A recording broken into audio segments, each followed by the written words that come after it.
मैं रुपेश जी पढ़ाई कैसे करें भाग 2 लेकर के उपस्थित हो रहा हूं।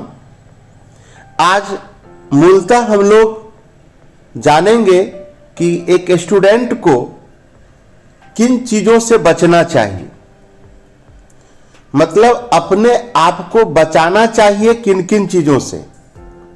इसके अंतर्गत पहला होगा केवल भाग्य भरोसे रहने से, यानी सबसे बचना चाहिए। दूसरा, संक्षिप्त या शॉर्टकट्स तरीका अपनाने से। तीसरा, आंख बंद करके दूसरे मित्रों का अनुसरण करने से। चौथा, नकारात्मक निगेटिव सोच वाले दोस्तों से। पांचवा, मोबाइल फोन के दुरुपयोग से। छठा, कुसंगति एवं पथभ्रष्ट होने से। सातवां, परीक्षा के तनाव व उत्तेजना से। और अंत में परीक्षा के तनाव को कम कैसे करें उसके संदर्भ में भी कुछ बतलाया जाएगा। तो आप इसको अंत तक जरूर सुनेंगे, चाहे छात्र छात्रा हो या अभिभावक, ठीक है ना। तो आइए पहला टॉपिक लेके चलें, केवल भाग्य भरोसे रहने से, यानी अपने आप को बचाना चाहिए कि केवल हम भाग्य भरोसे न रहें। इस टॉपिक को लेके चलें। बहुत से छात्रों की सोच ऐसी होती है कि जैसे सब कुछ भाग्य पर निर्भर है। बार बार वे इस बात की जोर शोर से वकालत करते हैं कि भाग्य में होगा तो ऐसा हो जाएगा, नहीं होगा तो कुछ भी कर ले, नहीं होगा। न तो हम भाग्य की सत्ता को नकारना चाहते हैं, न ही पुरुषार्थ की महत्ता को कम करना चाहते हैं। एक बात सभी को अच्छी तरह से समझ लेनी चाहिए कि पुरुषार्थ आपके भाग्य का जनक है। मात्र भाग्य के सहारे बैठकर कुछ भी हासिल नहीं किया जा सकता। आपने कभी किसी निकम्मे आलसी छात्र को टॉपर्स में स्थान पाते हुए देखा है क्या? टॉपर्स में आने वाला हर छात्र मेहनती, निष्ठावान एवं आत्मविश्वास से सराबोर मिलेगा। जीवन में भाग्य का क्या महत्व है या टॉपर्स में स्थान बनाने में भाग्य की कितनी भूमिका रहती है, इसकी जानकारी पहले से तो हो नहीं सकती। अतः मात्र यह सोचकर कि भाग्य में होगा तो ऐसा हो जाएगा, नहीं बैठना चाहिए।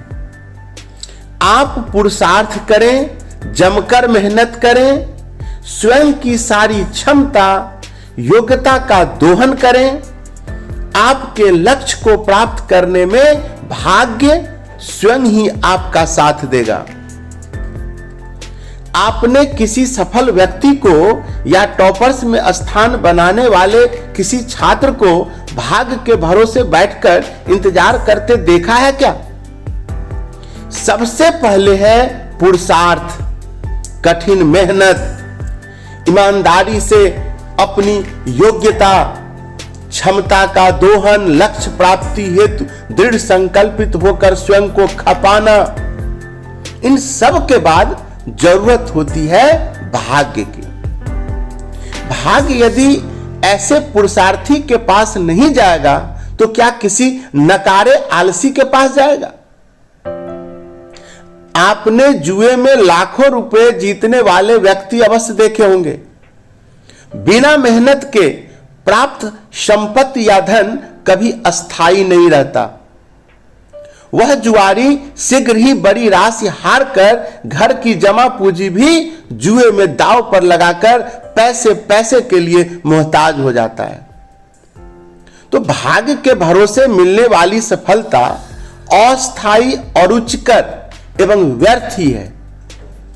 जो सफलता हम अपनी योग्यता क्षमता के बल पर कठिन परिश्रम से हासिल करते हैं, उसका आनंद अपरिमित है, जिसको शब्दों में बयां नहीं किया जा सकता।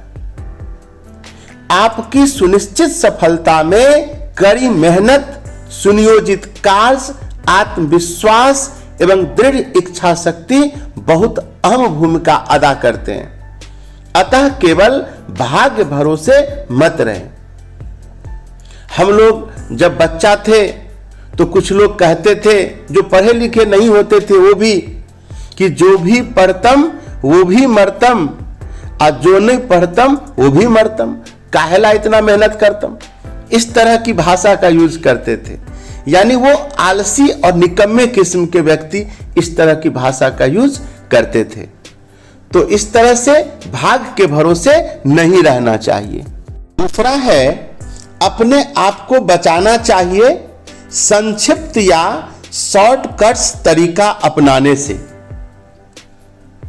टॉपर्स बनने की अभिलाषा रखने वाले छात्रों को हमारा यह कहना है कि शॉर्टकट अपनाने से आप किसी भी परीक्षा में पास तो हो सकते हैं, लेकिन टॉपर्स में स्थान नहीं बना सकते। खास के कोई जो बोर्ड एग्जाम होने वाला होता है उसके संदर्भ में कुछ छात्र अन्य छात्रों को जानबूझकर गुमराह करते हैं। ऐसे छात्र स्वयं ही परिश्रम नहीं करते एवं उनकी इच्छा होती है कि अन्य कोई भी छात्र परिश्रम न करे।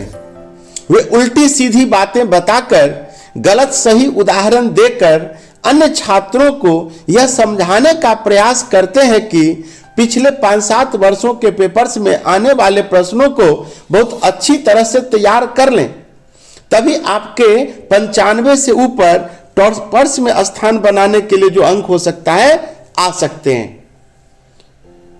जो छात्र परीक्षाओं में बैठ रहे हैं वे इस बात को अच्छी तरह से समझ लें कि कभी ऐसा नहीं हुआ कि पिछले 5-7 वर्षों के पेपर्स में से किसी प्रश्न पत्र में सारे प्रश्न आ गए हो।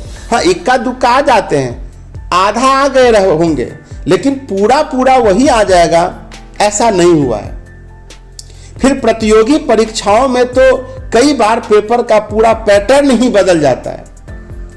उच्च स्तर की परीक्षा जैसे कैट, आईएएस, बैंक पीओ या मैट, नीट, इंजीनियरिंग आदि में तो हर वर्ष कुछ न कुछ पैटर्न में इस तरह से परिवर्तन किया जाता है कि जब तक छात्र की तैयारी पूरी नहीं है वह अच्छे अंक प्राप्त ही नहीं कर सकता। आजकल तो ऑनलाइन परीक्षाएं होने लगी हैं, जिसके लिए आपको पूरी तैयारी करने की आवश्यकता है। शॉर्टकट अपनाने का अर्थ स्वयं के भविष्य के साथ एवं अपने माता पिता की अपेक्षाओं के साथ खिलवाड़ करना है। आप भी शॉर्टकट का रास्ता अपना रहे हैं तो आप टॉपर्स में स्थान पाने की अभिलाषा का त्याग ही कर दें। याद रखें, एक उच्च स्तरीय महत्वपूर्ण उपलब्धि की प्रथम शर्त है ईमानदारी से की जाने वाली कड़ी मेहनत। आप टॉपर्स में स्थान बनाने के इच्छुक हैं तो दृढ़ संकल्प के साथ आगे बढ़ें। जीवन तो संघर्ष का ही दूसरा नाम है। जीतने के लिए अविरल परिश्रम की आवश्यकता है। बस दृढ़ इच्छा शक्ति से आगे बढ़ें, शॉर्टकट्स से दूर रहें। जीवन में सफलता आपके कदम चूमेगी। तीसरा है, अपने आप को बचाना चाहिए आंख बंद करके दूसरे विद्यार्थियों या मित्रों का अनुसरण करने से। प्रत्येक छात्र की पसंद नापसंद, आदतें, शारीरिक बनावट, मानसिक स्तर एवं मानसिक सोच अलग होती है। एक छात्र सारे दिन सोकर रात को पढ़ना उचित समझता है। एक छात्र के लिए दोपहर को खाना खाने के बाद पढ़ना सबसे कठिन कार्य लगता है। एक छात्र को शाम को थोड़ी मस्ती करना एवं घूमना स्वयं को तरोताजा रखने के लिए आवश्यक लगता है। इस तरह से हर छात्र की अपनी कुछ विशेषताएं होती हैं, उसमें कुछ खूबियां होती हैं तो कुछ खामियां पाई जाती। कई बार देखने में आता है कि अच्छा भला मेहनती छात्र दूसरे छात्र की अकारण ही नकल करने लग जाता है। कई बार तो ऐसा भी होता है कि यदि एक छात्र किसी ट्यूशन या कोचिंग का चुनाव करता है तो अन्य केवल इसलिए उस कोचिंग का चुनाव कर लेते हैं कि उनके किसी मित्र ने उस कोचिंग का चुनाव किया है। बिना उस कोचिंग के बारे में जानकारी लिए ऐसा करना गलत है। कई छात्र दूसरे छात्र की नकल करते हुए अपनी दिनचर्या उसके अनुसार बनाना शुरू कर देते हैं। जैसा हमने बताया कि हर व्यक्ति की प्रकृति दूसरे से कुछ भिन्न होती है, अतः दूसरे छात्र की दिनचर्या भी भिन्न हो सकता है। आपके लिए वो उपयुक्त नहीं भी हो सकता है। कई छात्र दूसरे छात्र को देखकर नोट्स बनाना शुरू कर देते हैं, चाहे उसके पास अब नोट्स बनाने का समय ही न हो। कई छात्र एक विशेष किताब को इसलिए खरीद लेते हैं कि वह किताब उनके किसी साथी ने खरीदी है, चाहे वह किताब उनके लिए उपयुक्त हो या न हो, या उससे अच्छी किताब उनके पास पहले से ही उपलब्ध हो। इस तरह का अनुसरण आप में आत्मविश्वास की कमी को व्यक्त करता है। हम यह नहीं कहते हैं कि हमें दूसरों से शिक्षा ग्रहण नहीं करनी चाहिए, लेकिन हम यह कहते हैं कि दूसरा क्या कर रहा है वही हमारे लिए उपयुक्त होगा। ऐसी हीन भावना को त्याग कर अपने विवेक से काम कर लेना चाहिए। दूसरे छात्र की किसी अच्छी बात की नकल करना गलत नहीं है। जैसे यदि कोई छात्र 1-2 घंटे पढ़ने के बाद कुछ देर आराम करता है तो यह एक अच्छी बात हो सकती है। वह व्यक्ति पुनः तरोताजा हो जाता है और फिर से पढ़ाई शुरू कर देता है। यदि कोई छात्र प्रातः नाश्ते में हल्का खाना जैसे अंकुरित अनाज लेता है तो ऐसी बातों का अनुसरण सही है। कई छात्र आपको सही राय देते हैं यदि उनके द्वारा दी गई राय आपकी प्रकृति के अनुकूल है तो आप उस पर अमल कर सकते हैं। किसी का आंख बंद करके या यह सोचकर कि दूसरा जो कर रहा है वही सही है, एक गलत स्थिति है। ऐसा करने से आपको नुकसान उठाना पड़ सकता है। स्वयं पर विश्वास, कठिन मेहनत, सकारात्मक सोच से सब कुछ संभव है। इसीलिए आप आंख बंद करके मित्र का ही सिर्फ अनुसरण करते रहेंगे तो आप कभी भी आगे नहीं बढ़ सकते हैं। इसका भी ख्याल रखिएगा। चौथा है, अपने आप को बचाना चाहिए नकारात्मक या निगेटिव सोच वाले दोस्तों से। व्यक्ति की सफलता में, लक्ष्य प्राप्ति में उसकी सोच का बहुत महत्व है। बहुत से छात्रों या मित्रों का रवैया नकारात्मक, हतोत्साहित करने वाला एवं आपकी क्षमता, योग्यता को कम आंकने वाला होता है। आपने कभी महसूस किया होगा कि आप कोई महत्वपूर्ण उपलब्धि की बात अन्य छात्रों के सामने करते हैं तो या तो अधिकांश आपकी उपेक्षा करते हैं या वे पीछे से आपके बारे में अनर्गल बातें करने लग जाते हैं। कुछ आपसे फालतू बहस करने लग जाते हैं। एक या दो मित्र ही आपकी प्रशंसा करते हैं, यह सामान्य बात है। नकारात्मक सोच के साथ स्वयं में हीनता से ग्रसित होते हैं एवं अन्य को भी वे हतोत्साहित करना चाहते हैं। कुछ ऐसे भी होते हैं जो आपसे ईर्ष्या रखते हैं एवं किसी न किसी प्रकार से आपको हतोत्साहित करने को प्रयत्नशील रहते हैं। ऊपरी तौर पर वे तो आपके हित की बातें कहते हुए प्रतीत होते हैं, लेकिन वास्तविक रूप से वे आपसे ईर्ष्या रखते हैं। वे आप द्वारा सफलता के लिए किए जा रहे प्रयासों की व्यर्थता के संदर्भ में बहुत से ऐसे तर्क देते हैं जिससे आप लक्ष्य के प्रति उदासीन हो जाएं, तथा अन्य छात्रों की सफलता के पीछे ऐसे कारण गिना देते हैं कि आप असमंजस में पड़ जाते हैं। एक बात याद रखें, नकारात्मक सोच के व्यक्ति से आपको लाभ तो हो ही नहीं सकता, लेकिन आपको कुछ न कुछ हानि अवश्य हो सकती है। कई छात्रों की मानसिकता तो इतनी विकृत होती है कि वे अन्य होशियार छात्रों के विरुद्ध तरह तरह के षड्यंत्र रचकर उन्हें गर्त में डुबोने को ही तत्पर रहते हैं। जैसे यदि वो खुद नशा का शिकार है या टिंकू सुपारी शिखर पड़ा खाता है, तो चाहता है कि जो अच्छा बच्चा है बढ़ने वाला, उसको भी उसका लत लगवा दें, जिससे कि उसकी श्रेणी में और बढ़ोतरी हो जाए और मित्र मंडली में शामिल हो जाए। यदि आपने टॉपर्स में अपना स्थान बनाने का दृढ़ निश्चय किया है, तो आप ऐसे नकारात्मक लोगों से दूर रहें। न इनसे मित्रता रखें, न ही शत्रुता। आप पूर्ण आत्मविश्वास से अर्जुन की तरह अपने लक्ष्य संधारण के प्रति गंभीर रहें। आपको निश्चित ही सफलता मिलेगी। वह है, अपने आप को बचाना है या बचाना चाहिए मोबाइल फोन के दुरुपयोग से।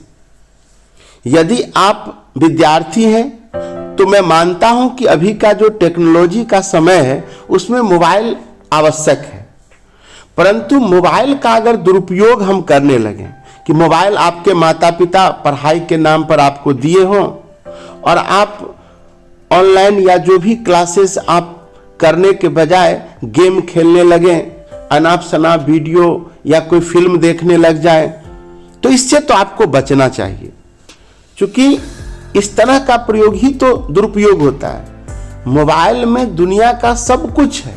अब आपको सोचना है कि हम सही उपयोग करें या गलत उपयोग करें, और गलत उपयोग को ही दुरुपयोग कहते हैं, उससे आपको बचना चाहिए। छठा है, अपने आप को बचाना चाहिए कुसंगति एवं पथभ्रष्ट होने से। आज के समय में चारों तरफ अश्लीलता भरी पड़ी है और परोसी भी जा रही है। देखा गया है कि कई बार जीवन के इस दौर में मेहनती एवं अच्छे होनहार छात्र, जिनसे उनके अभिभावकों, मित्रों, रिश्तेदारों एवं समाज को बहुत आशाएं हैं, कुसंगति के चक्कर में पड़कर न केवल स्वयं के भविष्य को बर्बाद कर लेते हैं, बल्कि सभी की अपेक्षाओं को नकार देते हैं। छात्र जीवन में संयम आपको सफलता की बुलंदियों पर पहुंचा देगा एवं असंयम आपको गर्त में डुबो देगा। आप स्वयं का भी भविष्य खराब करेंगे एवं अपने अभिभावकों के अरमानों का भी खून करेंगे। यदि आप अपना स्थान टॉपर्स की सूची में दर्ज करने हेतु दृढ़ प्रतिज्ञ हैं, तो आपको छात्र जीवन में बहुत धैर्य से आगे बढ़ना होगा। खास करके किशोरावस्था वाले उम्र में जो गौण लैंगिक कुछ लक्षण होते हैं, इस वजह से उससे परहेज करना होगा। राह कठिन है, लेकिन आपको इसे पार करना है। कुसंग से बचना है, सही मार्ग पर ही चलना है, क्योंकि आप सामान्य छात्र नहीं हैं, बल्कि ऐसा कुछ होनहार छात्रों में स्वयं को शामिल करने की इच्छा रखते हैं, जिन्हें लोग टॉपर्स कहते हैं। सातवां और अंतिम हो सकता है, अपने आप को बचाना चाहिए परीक्षा के तनाव व उत्तेजना से। परीक्षा का थोड़ा बहुत तनाव होना एक स्वाभाविक सी बात है, लेकिन कई छात्र परीक्षा के पास आने पर इतना अधिक तनावग्रस्त हो जाते हैं कि उन्हें नींद आना बंद हो जाती है, खाने में रुचि नहीं रहती, एकदम उदास एवं नीरस से रहने लगते हैं। ये स्थिति कई बार बहुत होनहार एवं मेहनती छात्रों की भी हो जाती है। कई बार अपने साथियों से ईर्ष्या के कारण कई छात्र यह महसूस करने लगते हैं कि उनके साथी के उनसे अधिक अंक आएंगे एवं वह पीछे रह जाएगा।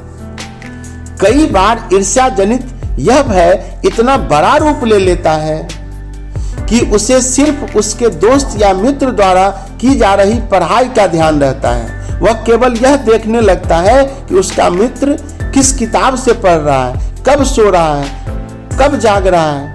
उसको अपने ऊपर से ज्यादा उस मित्र पर ध्यान रहता है। यह बहुत विकट मानसिक स्थिति है।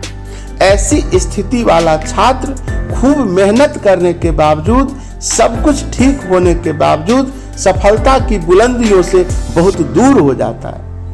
ऐसी स्थिति से बचने के लिए छात्र को बहुत संयम एवं समझदारी से काम लेना चाहिए। ऐसे समय में सच्चे मित्र, जो बहुत कम मिलते हैं, समझदार अभिभावक एवं अच्छे गुरु ही छात्र की सही सहायता कर सकते हैं और उनसे ही संपर्क करना ज्यादा कारगर होता है। आइए एक शिक्षक होने के नाते तनाव कैसे दूर करें के लिए कुछ सुझाव। ए यानी पहला नंबर, आपके द्वारा लिया जाने वाला भोजन हल्का, सुपाच्य, पौष्टिक एवं आवश्यक विटामिन्स, मिनरल्स युक्त होना चाहिए। एक साथ भरपेट खाने की अपेक्षा थोड़ा थोड़ा करके 2 या 3 बार खाने से पेट हल्का रहता है, नींद नहीं आती है। बी नंबर हो सकता है सुझाव, नींद पूरी लें। नींद पूरी नहीं आने से तनाव में वृद्धि होती है। दूसरे दिन आप ताजगी महसूस नहीं कर सकते। आपकी एकाग्रता एवं याददाश्त में कमी आ जाएगी। अच्छी नींद के लिए नींद के समय से कम 2 घंटे पहले खाना खा लें। कुछ देर सायंकाल घूम लें जिससे कुछ शारीरिक थकान हो जाए। इसके बावजूद भी नींद नहीं आए तो किसी मनोचिकित्सक या योग चिकित्सक से राय लेकर आवश्यक दवा ली जा सकती है। दवा लेकर नींद लेने की आदत अच्छी नहीं है, इसका ध्यान रखना चाहिए। सी हो सकता है, प्रतिदिन शारीरिक व्यायाम एवं प्राणायाम की आदत डालें। इससे व्यक्ति का आत्मविश्वास बढ़ता है, जीवन अनुशासित होता है, तनाव में कमी आती है एवं शरीर में नई ऊर्जा एवं मानसिक शक्ति का संचार होता है। डी हो सकता है, अपने मनोरंजन के लिए कुछ समय अवश्य निकालें, इससे आप में नई ऊर्जा का संचार होगा। ई हो सकता है, लगातार पढ़ाई न करके थोड़ा थोड़ा आराम करके पढ़ाई करने से एकाग्रता बढ़ती है, याददाश्त बढ़ती है तथा तनाव कम होता है। नंबर, तनाव युक्त मित्रों से बचें। कुछ लोग हमेशा इतने तनाव में रहते हैं कि उनसे बात करने पर आप भी तनाव में आ जाते हैं। ऐसे व्यक्ति छूत की बीमारी की तरह आपको भी बीमार बना सकते हैं। ऐसे लोगों से परहेज रखें। जी नंबर हो सकता है, परीक्षा के कम से कम 1 दिन पूर्व कोई नया टॉपिक न पढ़ें, केवल रिवीजन करें। वैसे इसके लिए तो हम आगे जो भाग 3, 4, 5 आगे होगा, हम चर्चा करेंगे कि किस तरह से पढ़ाई करें। एच नंबर, कई छात्र स्वयं को नंबर 1 पर आने की चर्चा अपने मित्रों में खूब बढ़ा चढ़ा कर करते हैं। बाद में वे इसी तनाव में रहते हैं कि यदि ऐसा नहीं हुआ तो क्या होगा। कुछ मित्र उन्हें उनकी बात को पूरा करने की चुनौती देते हैं तो उनका तनाव और बढ़ जाता है। इसलिए आपको अपने बड़बोलेपन पर काबू रखना चाहिए। फालतू डिंग मारने की अपेक्षा कुछ करके दिखाना उचित होता है। इसलिए अपने आप को ज्यादा बढ़ा चढ़ा करके किसी के सामने पेश नहीं करना चाहिए। इस तरह से हमने सुना कि अपने आप को किस किस चीज से बचा के रखना चाहिए। तो केवल भाग भरोसे नहीं रहना चाहिए, संक्षिप्त या शॉर्टकट तरीका अपनाने से बचना चाहिए, आंख बंद करके दूसरे छात्रों या मित्रों का अनुसरण नहीं करना चाहिए, नकारात्मक या निगेटिव सोच वाले दोस्तों से परहेज करना चाहिए, मोबाइल फोन के दुरुपयोग से बचें, उसका उपयोग करें, सदुपयोग करें, न कि दुरुपयोग, और कुसंगति या पथभ्रष्ट होने से परहेज करें, और परीक्षा का जो अतिरिक्त तनाव या उससे जो उत्तेजना होती है उससे बचें। इस तरह से ये सभी छात्र छात्राओं के लिए उपयोगी हो सकता है। और अभिभावक भी इसको सुन के, अगर आपके बच्चे छोटे हैं तो आप उनको सलाह दे सकते हैं, समझा सकते हैं। ठीक है, इस तरह के और भी वीडियो देखने के लिए मेरे चैनल को सब्सक्राइब करें। कर दिए हैं तो आप इष्टमित्र से भी सब्सक्राइब करा दें। अंत तक सुनने के लिए बहुत बहुत धन्यवाद। स्वस्थ रहिए, अपना ख्याल रखिए।